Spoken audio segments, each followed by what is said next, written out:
The Iron Man by Ted Hughes. Chapter 1. One dark night, the Iron Man stood on a cliff. Nobody knew him or knew where he lived. He was taller than a house, and his head was as big as a bedroom. He didn't speak. He waited, and he looked at the sea. Then suddenly, he walked off the cliff and fell down to the beach. He broke on the stones. The next morning, 2 birds flew to the beach. One bird found the Iron Man's eye, and the second bird found his hand. Then the hand moved slowly. It picked up the eye, and then put the head, the arms, the legs, and the body together. The Iron Man stood up again. Then he walked into the sea. One evening, a farmer's son called Hogarth was fishing in a river near the sea. He looked up and saw the Iron Man. The Iron Man was climbing the cliff.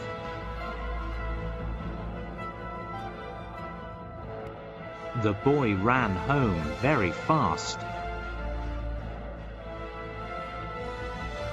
and told his parents. Hogarth's father got into his car and went to find help.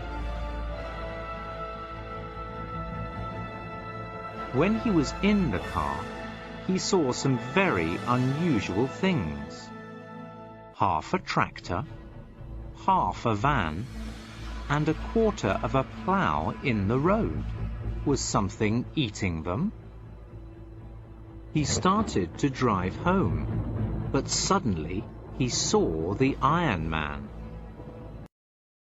A very big hand tried to pick up the car, but Hogarth's father drove away as fast as he could. The next day, all the farmers were talking and shouting. What was destroying their tractors, cars, and vans? The Iron Man was eating them.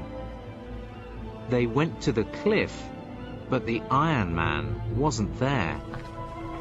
He was in the sea again. The farmers were angry. They wanted to make a trap for the Iron Man. They made a big, deep hole and covered it with tree branches and soil. They put an old van next to the hole and waited for the Iron Man. They waited for many days, but the Iron Man didn't come. Chapter 2. One night, Hogarth wanted to catch a fox in the same trap. While he was waiting, he heard the Iron Man walking down the hill. The Iron Man was eating a metal fence, and he was walking fast.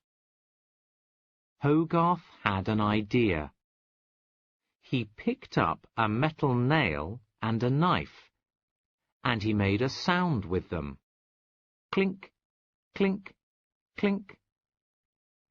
The Iron Man heard the sound, and he turned towards the boy.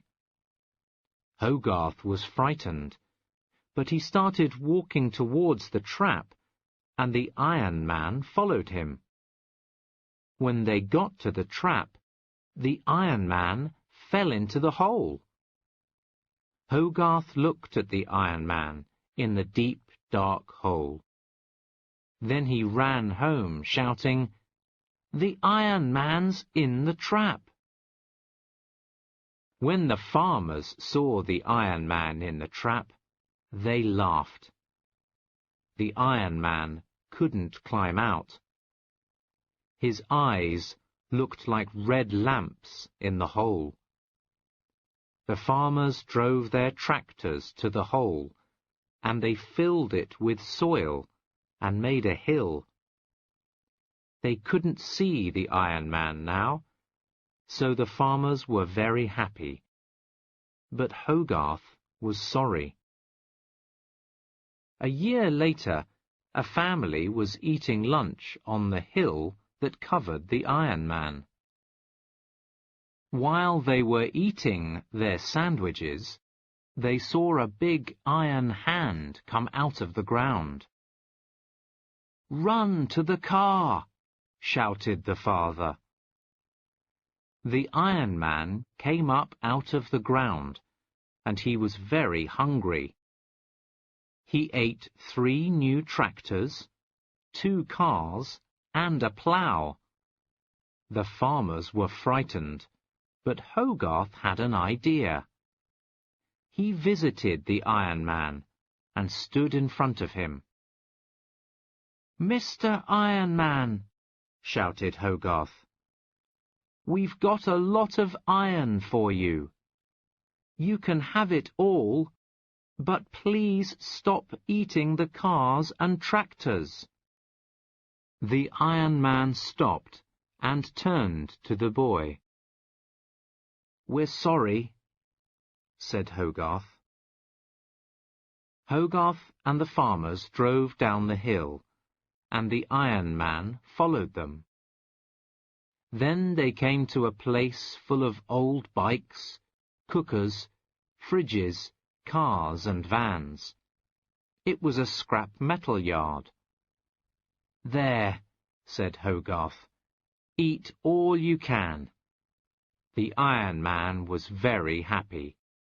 He sat down and he ate and he ate.